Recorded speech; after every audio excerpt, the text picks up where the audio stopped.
Okay, I'd like to start with the statement that the teacher is not dead. Has our role changed? Yeah, very much so.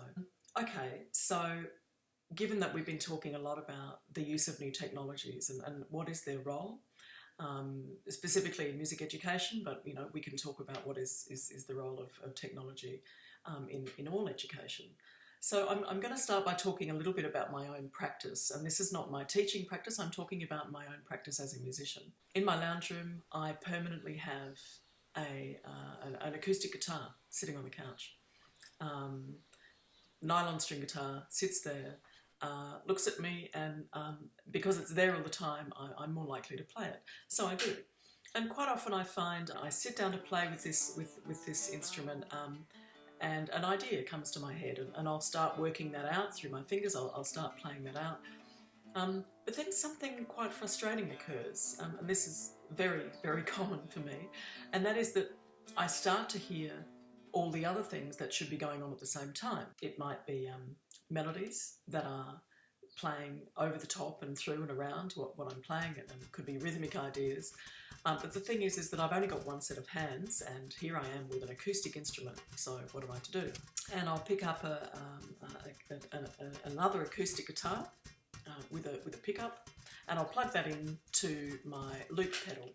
And the loop pedal is a beautifully simple way of recording an idea. Because I can record one line and then I could go back and I can layer over as many tracks as I like. I think there are 99 possibilities. So I can layer the multiple tracks, the multiple ideas over the top of that quickly and easily.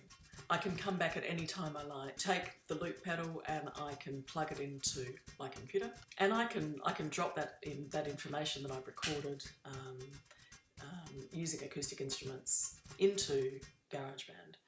So it's a fantastic tool, and that then becomes my idea development, my skill building, because I can listen back to what I've done and I can reflect and review what I've created.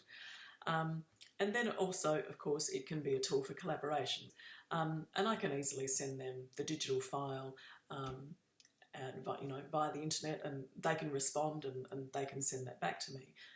Everything I've just described to you, you can use in the context of teaching, of working with young people. In their paper, The Future of Music Making in a Transformative Digital World, Peter Gouzaras and Danny Bacon really, they call us to rethink our basic assumptions about pedagogy and learners, as well as what we as educators think is valid musical expression. And I think that's a really important point here, because in terms of accepting the idea that new technologies basically are democratising the production of music, they're democratising music making. We can imagine that a lot of the apps that are readily available on a mobile device, apps that literally can turn a phone into a musical instrument and a recording device. Those apps can appeal to someone who simply wants to hear what they sound like singing against a backing track. The app, it'll auto-tune your voice, it'll make you sound better. It allows you to hear yourself. What would I sound like if? And then of course, new technologies allow people who are more persistent or potentially who want to persist in the development of their skills toward a more serious application of their music. But this idea that music is a really essential part of our culture. Music is incredibly important. It's a way of coming together, it's a way of sharing, but it's a really important cultural expression. And if new technologies can enhance and improve and make more accessible engagement with music through the production of music, even at the most simple level, then I think that's a really positive thing.